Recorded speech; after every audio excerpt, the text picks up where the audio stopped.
سیمین فستیوالا نرگزان ل سیرانگاه بابلو یا گشت و گذاری هات انجام دان. حالاتین دهک بخزان خوبه. بجداری دوی فستیوال دا کرنو ادناوا جوانیا نرگزانو بهنا وانا خوش دمن خو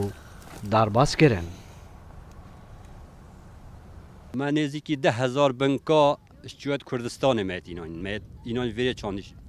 غیر دولت میاد کردستانی و نوکه یا خال 5 میلیون دای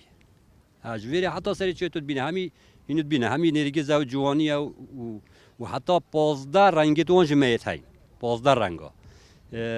بس رنگش خرا چه تو جانتر یه ما اوا کردیه اوا سپیت بینه به رنگو بینه اما اوادی تری بوم حتی 10 تا سالتینش هولندا تین اوا رنگ اوی گاوهش اندک شنی بسرد چون اندک شنی پشتی های ویدی گلادن و سقبیری آنجک هر 2-3 ساله امی وان هل کشین دی بس چارک اوان ایکی امی جهوی دین هر سیکی دی امی بین جهیدی چینی او خلک بجداری دیتنو بهن هلک شانا نرگزا بوین وان رنگ پروژان به پاکی و خاوینیا سروشت کردستان ددن ناس کرن. چه بنویت هر تاگه کسی که از بیشم کس نینه جیان خود حش سروشتی نگد و کسکاتیه و جوانیا سروشتی و گلا و داروباری و اوه همی بومه به جوانی زوریده و منفعاتی زوریده و بو پاقجیا جینگه همت زوریده و نخواست من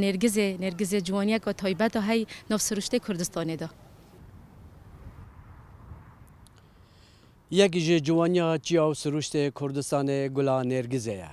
هرچند گلا نرگزه جیوه کرده ل بهنو جوانیاوه خوشی و طامکادی ددتا سروشت کردستانه. سلام بالای دنگ امریکا دوها.